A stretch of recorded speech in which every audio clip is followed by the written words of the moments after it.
ام الحسبہ، یہ پرچم جنگ جمل میں پہلی دفعہ لہرایا، اس کے بعد دوسری دفعہ یہ پرچم تھوڑی دیر کے لیے روز عاشور کربلا میں لہرایا،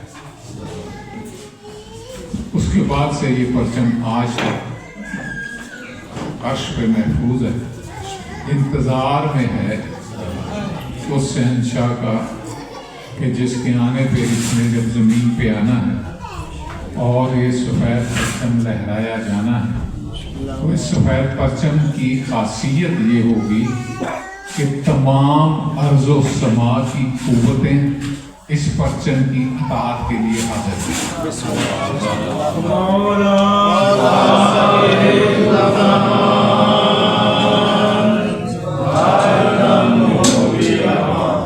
تو یہ ہماری دعا ہے کہ چٹے سارے بات پر علم کو مڑ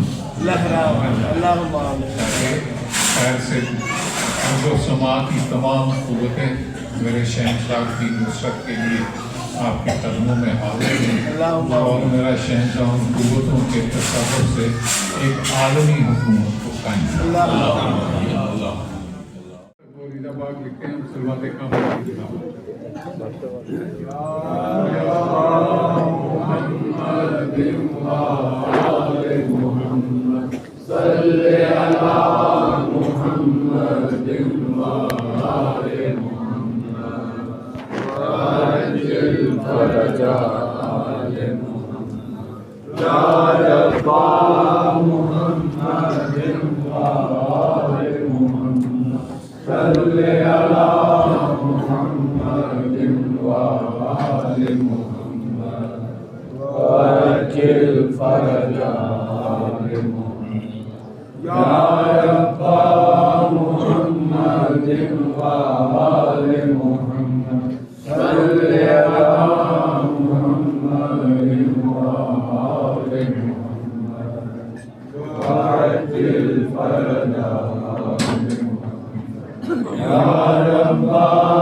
یا رب محمد صلی علی محمد وآل وعجل فرجہ رب محمد وآل محمد صلی علی محمد وعجل فرجہ. یہ بھی دسترخوان شہری کا کھلنے والا ہے، لیکن اس سے پہلے تھوڑی سی گفتگو آپ سے.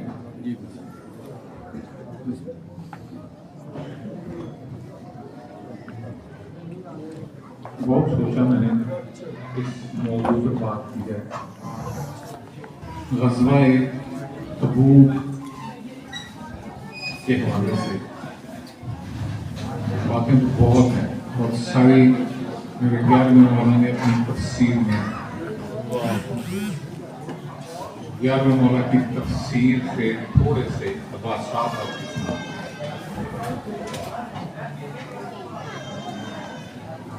رجب سن 9 ہجری میں جمعرات کے دن یہ لشکر روانہ ہوا. اس کو 2 نام دیے گئے تاریخ میں. ایک نام جیش اسرت یعنی تندرستی کا لشکر، دوسرا نام غزوہ فاضحہ یعنی رسوا کرنے والا غزوہ. یہ 2 نام اس غزوے کو تاریخ میں دیے گئے. اس کا پس منظر یہ ہے کہ ایک علاقہ تھا دومت الجندل، یہ شام کے قریب، مدینے اور شام کے درمیان. اس کے بادشاہ کا نام تھا عقیدر. یہ بہت بڑی فوج رکھتا تھا، بڑا جڑی قسم کا لشکر رکھتا تھا، اور یہ مسلمانوں کو دھمکیاں بھی دیتا ہے کہ میں نے آ کے آپ پہ حملہ کرنا ہے، آپ کے مردوں کو قتل کروں گا، خواتین اور بچوں کو قید کروں گا. مسلمان اس سے بڑے خوف زدہ تھے. مسلمانوں کے بھی 2 گروپ تھے. ایک گروپ جو واقعاً اس سے خوف زدہ تھا اور حضور صلی اللہ علیہ وسلم کے ساتھ وفادار.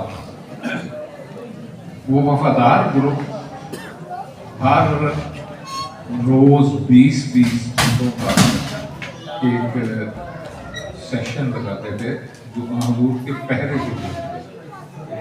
20 بندے ہر وقت حضور کی حفاظت کے لیے 24 گھنٹے سرکولیٹ کرتے رہتے تھے. اور اگر ان بندوں میں سے کوئی ایک بندہ بھی ذرا سا کوئی ڈر کے چیخ مارتا تھا تو اس کا یہی سارے سمجھتے تھے کہ لو جی حملہ ہوگی.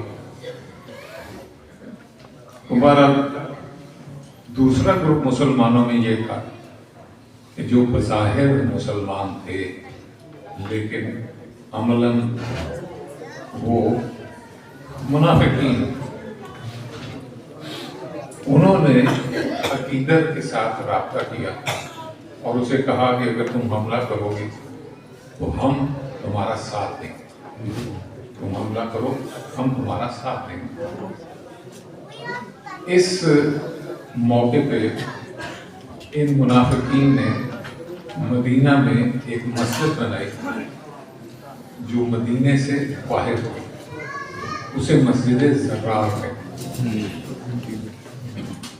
بظاہر وہ مسجد نماز کے لیے بنی تھی لیکن حقیقت میں وہ مسجد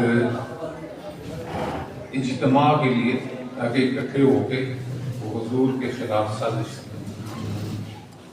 انہوں نے حضور سے یہ گزارش کی کہ یا رسول اللہ ہم نے یہ مسجد بنائی ہے، ہمارے لیے باجماعت نماز پڑھنے کے لیے مسجد نبوی میں آنا بڑا مشکل ہے، کافی فاصلہ ہے، تو ہم نے یہ مسجد بنا لی، مہربانی کریں آپ اس مسجد میں آ کے ایک دن نماز پڑھیں تاکہ اس مسجد کو بھی فضیلت حاصل ہو جائے۔ حضور صلی اللہ علیہ وسلم نے اپنا گدھا یافور نام اسے طلب فرمایا، یافور پہ حضور تشریف رکھتے اور اس کو جب مسجد کی طرف چلاتے تھے تو وہ ایک قدم بھی آگے نہیں بڑھتا، لیکن دوسری سمت میں اس کا رخ کرتے تو وہ آرام سے چلنا شروع کرے۔ وہ مدینے والوں نے کہا کہ یہ اس رستے سے خوف زدہ ہے، وہ دیکھ کر یہ آپ سواری بدل، ایک گھوڑا لایا گیا، گھوڑے پہ بیٹھے سرکار گھوڑے کو جب مسجد کی طرف چلانا شروع کریں تو گھوڑا کا بنایا کسے جائیں، دوسری ڈائمنشن میں اس کو چلائیں تو وہ فوراً چلنا شروع ہو گیا، گھوڑا بھی نہیں چلا۔ اب حضور نے فرمایا ہم پیدل چلیں۔ پیدل چلنے کے لیے جب سارے اصحاب مسجد کی طرف قدم اٹھاتے تو قدم اتنے بھاری ہو جاتے کہ ایک قدم اٹھتا دوسرا قدم نہیں اٹھتا، دوسری سمت میں چلنا شروع کرتے تو بڑے آرام سے چلنا شروع ہو جاتا۔ اس پہ حضور صلی اللہ علیہ وسلم نے فرمایا کہ ہم اس غزوے سے واپس آ کے اس مسجد کا فیصلہ کریں۔ بہرحال اس کا فیصلہ یہ ہوا، غزوہ سے واپس آئے تو اس مسجد کو چلایا گیا۔ مولا صاحب الزمان ہر دم مولیاں۔ حضور نے لشکر تیار فرمایا اور عقیدر پہ حملہ کرنے کے لیے وہی سے خداوند عالم نے تمام معلومات حضور کو عطا فرمائی کہ یہ آپ کے دشمن یہ سازش کر رہے ہیں، آپ بسم اللہ کریں اور چلیں تبوک کی جانب۔ لیکن آپ دونوں بھائیوں میں سے کوئی ایک جنگ میں جائے گا، دوسرا مدینے میں رکے گا۔ دونوں بھائی یعنی مولا میر کائنات اور شہنشاہ انبیاء، ان دونوں سے یہ فرمایا گیا کہ دونوں نے وہاں پر نہیں جانا۔ حضور نے یہ بات مولا میر کائنات کے سامنے رکھی۔ مولا میر کائنات نے فرمایا جیسا اللہ کا پاک رسول حکم فرمایا میں حاضر ہوں۔ رسول اللہ نے فرمایا آپ مدینے میں رکیں۔ اس کی وجہ یہ کہ مدینے کے منافقین نے یہ پلان کیا تھا کہ جس وقت یہ دونوں بھائی نکل جائیں گے تو ہم پاک خاندان کو قتل کر کے اور مدینے پہ اپنی حکومت قائم۔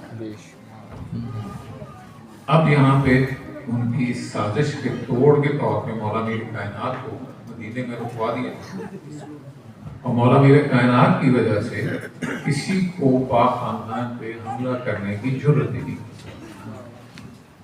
بہت لمبی باتیں ہیں غزوہ تبوک کی، عقیدت کی بات سناتا ہوں آپ۔ جب عقیدت سے ایک منزل پہلے قافلہ پہنچا تو لشکر نے قیام کیا۔ اب لشکر کے قیام کی اطلاع عقیدت کو بھی مل گئی۔ حضور صلی اللہ علیہ وسلم نے زبیر بن عوام اور خراشہ ان دونوں سے کہا کہ تم دونوں 20 بندے ساتھ لے کے جاؤ اور جا کے عقیدر کو اریسٹ کر کے لاؤ۔ انہوں نے عرض کی یا رسول اللہ عقیدر کے پاس بہت بڑا لشکر بھی ہے اور 1000 غلام اور باندیاں اس کے پاس ہیں جو ہر وقت اس کے لیے پہرا دیتے ہیں۔ رستہ بالکل ہموار میدان ہے اور چاندنی رات ہے۔ ہم عقیدر کے قلعے کی طرف بڑھیں گے، وہ ہمیں دیکھیں گے، تیر مار کے ہمیں اڑا دیں گے۔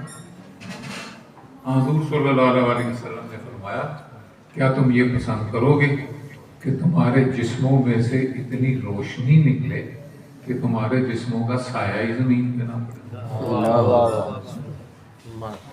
انہوں نے کہا جی بسم اللہ اگر ایسا ہو جائے۔ آپ نے فرمایا ایسا ہی ہوگا، تمہاری جسم میں اتنی روشنی نکلے گی کہ تمہارا سایہ ختم ہو جائے گا۔ اور جب تم عقیدر کے قلعے کے پاس پہنچو گے تو قدرت کچھ ہرن اور بکریاں بھیجے گی جو اس کے قلعے کے دروازے پہ اپنے سینگ رگڑیں گے. جب وہ سینگ رگڑیں گے تو عقیدر ان کو شکار کرنے کے لیے نیچے اترے گا. جب شکار کرنے کے لیے نیچے اترے اس کو گرفتار کر لیں. کافی لمبی اس میں گفتگو ہے. اس کی بیوی کی آپس میں مذاکرات ہوئے. بیوی نے کہا نہ جائیں مریا جائے گا. اس نے کہا میدان صاف ہے, کھلا ہے, رستہ کلیئر ہے, کتنے مرنا کی ہونا. بہرحال وہ نیچے آیا. انہوں نے اسے گرفتار کر دیا اور گرفتار کر کے حضور کے پاس لے گیا. اب حقیقت میں لباس بڑا زبردست قیمتی پہنا ہوا ہے. اس نے یہ کہا کہ میرے ساتھ ایک حسن سلوک کرو. یہ جو لباس ہے میں اس لباس کو پہن کے حضور کے سامنے نہیں جانا چاہتا. یہ لباس اتار دو. میں سادہ قمیض شلوار وہ جو بھی سادہ کپڑوں میں حضور کے سامنے حاضر ہوں گا تاکہ وہ میرے پہ رہیں. ایسے ہی وہ گئے. اب وہ جو اس کا لباس تھا اس لباس کو دیکھ کر مسلمانوں میں بڑی ہلچلی مچی اور یہاں تک انہوں نے کہا کہ یہ جنت کا لباس, یہ جنت کا لباس. حضور صلی اللہ علیہ وسلم نے وہاں پہ ایک جملہ ارشاد فرمایا کہ اے زبیر اور اے خراشہ, تم جس عقیدے پر گئے تھے اگر اس عقیدے پر قائم رہو اور میرے بھائی علی کو اپنی ولایت مطلقہ کا مالک مانو تو اللہ تمہیں اتنا بڑا اجر عطا فرمائے گا کہ زمین اور آسمان کے درمیان جتنا خلا ہے یہ سونے سے بھر جائے تو بھی تمہیں اس سے زیادہ قیمتی اجر عطا کرے گا. ایک رومال تمہیں جو جنت کا ملے گا اس کی ایک تار اس سارے زمین و آسمان کو سونے سے بھرنے سے زیادہ قیمتی ہے. بہرحال بات بہت لمبی ہے اور وقت بہت تھوڑا میرے پاس. وہ عقیدت کا پیش ہونا, عقیدت نے سارا کہا کہ میں اگر آپ مجھے معاف کر دیں اور مجھے موقع دیں تو میں آپ کی ریاست کی جو میری ریاست سے پچھلی طرف کے دشمن ہیں آپ کے ان سے حفاظت. حضور نے فرمایا کہ اگر تم نے وعدہ خلافی کی تو اب عقیدے کی بات ہے کہ بے شک وہ کافر ہے لیکن عقیدہ بڑا بلند نکلا اس کا. اس نے کہا یا رسول اللہ آپ اللہ کے رسول ہیں, جس طرح آپ نے مجھے پہلے گرفتار کیا دوبارہ گرفتار کر لیں. آپ مجھے دوبارہ گرفتار کر دیجیے. بہرحال یہ کیس چلا کافی. غزوہ تبوک ختم ہوا اور واپس آگے نکلنا تھا تو ایک گھاٹی تھی, اسے عقبہ کی گھاٹی ہے. اس گھاٹی پہ اتنا تنگ رستہ تھا کہ ایک وقت میں ایک سواری گزر سکتی, باقی کوئی اس کے ساتھ نہیں جا سکتا. حضور صلی اللہ علیہ وسلم نے فرمایا کہ اس گھاٹی پہ سب سے پہلے میں اپنی سواری لے کے جاؤں, مجھ سے پہلے کوئی اس پہ سواری نہ جائے. حذیفہ یمانی کو حضور نے فرمایا حذیفہ تم جاؤ اور مخبری کرو کہ کوئی اس گھاٹی پہ پہلے چڑھتا ہے کہ نہیں چڑھتا. حذیفہ نے کہا یا رسول اللہ چاندنی راتیں ہیں, میں سامنے جاؤں گا وہ مجھے تیر مار کے جان سے مار دیں گے, میں کیا کروں. حضور نے فرمایا گھاٹی سے پہلے ایک پتھر ہے, اس پتھر کو میرا سلام کہنا اور اس پتھر سے کہنا کہ وہ تمہیں حفاظت کے لیے سامان مہیا کرے. ایسے ہی حذیفہ گیا, اس نے پتھر سے بات کی، پتھر نے فوراً شک ہو کے اپنے اندر اس کے لیے باقاعدہ ایک کرسی کا ایک جگہ بنا دی، سامنے ایک ونڈو سی بنا دی، ونڈو سے ہوا بھی آ رہی ہے اور حذیفہ سارا منظر بھی دیکھ رہا ہے، سارا لشکر جائزہ لے۔ اب حذیفہ نے دیکھ لیا، مولا فرماتے ہیں کہ 24 بندے اس گھاٹی پہ چڑھے، حذیفہ نے ان 24 کے 24 کو شناخت کیا۔ اب حذیفہ پریشان ہے کہ اوپر وہ 24 بندے بیٹھے ہوئے ہیں اور میں اگر نکلا اب اس پتھر کے اندر سے تو انہوں نے مجھے دیکھنا ہے اور مینو فائر مار دینا۔ وہ پتھر، میں حیران ہوں اس پتھر پہ، وہ پتھر کیا چیز تھی؟ وہ پتھر حذیفہ سے کہتا ہے تو پاگل ہے، جس پاک ذات نے تجھے بھیجا ہے اس نے تیرے سارے انتظام نہیں کیے ہوئے، تم ایسے کرو یہ جو سوراخ ہے نا اس میں سے چڑیا بن کے نکل جاؤ۔ حضور کے سامنے پہنچ گئے، پھر انسان ایسا ہی ہو، پتھر نے حذیفہ کو چڑیا بنایا اور وہ چڑیا حضور کی بارگاہ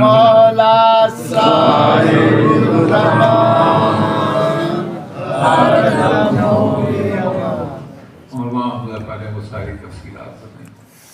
اب حضور صلی اللہ علیہ وسلم نے اس گھاٹی پہ چڑھنا ہے، اوپر 24 منافقین اپنی اپنی سواریوں پہ بیٹھے ہیں، انہوں نے 3 لے کے ان میں پتھر ڈالے اور پلان یہ کیا کہ وہ 3 پھینکیں گے، اس کے شور سے حضور کی سواری گرے گی اور حضور نعوذ باللہ اس کھائی میں گر جائے۔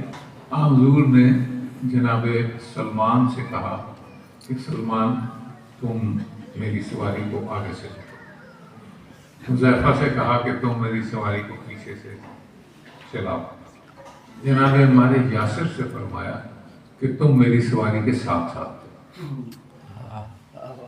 اب یہ لشکر جانے لگا، انہوں نے اوپر سے پتھر پھینکے۔ جب اللہ حفاظت کرنے والا ہو کسی کی کیا مجال ہے، وہ پتھر اڑے اور اڑ کے کھائی میں جا گرے اور حضور کی سواری کو کچھ بھی نہیں ہوا۔ اب حضور نے حضرت عمار سے فرمایا، عمار یہ جتنے 24 کے 24 ہیں ان کی سواریوں کے ناک پہ سوٹیاں مار۔ اب جناب عمار نے ان سواریوں کی ناک پہ سوٹیاں ماری اور وہ سارے 24 کے 24 نیچے کھائی میں گئے، ہڈیاں بازو پسلیاں چسلیاں اچھی خاصی اونٹ کا شکار ہوئی۔ مدینے میں جب واپس گئے تو وہ سانپ پکڑے گئے کہ یہ وہ 24 بندے سن جڑے شکار کھیڈن آئے تو خود شکار ہو گئے۔ اب ابلیس کی اولاد تھی نا، ابلیس کی اولاد نے ایک پہلل مولا میر کائنات کے خلاف اسی قسم کا اٹیک پلان کیا۔ مدینے سے باہر مولا اپنے باغ میں جاتے تھے تو باغ سے واپسی کے رستے میں انہوں نے ایک بہت بڑا گڑھا کھودا، اس گڑھے کے اوپر گھاس پھوس ڈال کے اس کو پلین کر دیا تاکہ مولا کی سواری آئے گی اور اس میں گرے گی اور ہم مولا کو نعوذ باللہ شہید کر دیں۔ اب دلدل آئی، وہ اس گھاس پھوس سے پہلے رخ کے مولا کی طرف دیکھی، مولا اسے فرماتے ہیں فکر نہ کر، چل بڑے مزے سے اس گھاس پھوس کے اوپر سے گزر گئی، کچھ بھی نہیں ہوا۔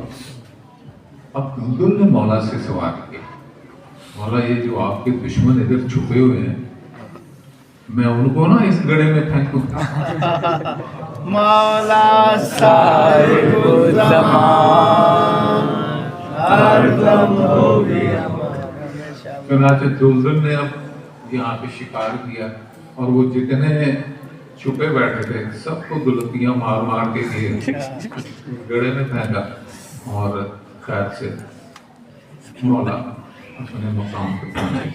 بہرحال یہ غزوہ تبوک کی ایک چھوٹی سی جگہ تھی جس میں مختلف کرامات نظر آئیں. مالک اصل کرامت دکھا. آپ کی تو ہر سواری بغض ہے. واہ واہ واہ آپ کی تو ہر سواری یا فور ہے. واہ واہ ان سواریوں سے فائدہ اٹھائیں اور رجوع کریں. اللہ جی لنگر پاک بسم اللہ.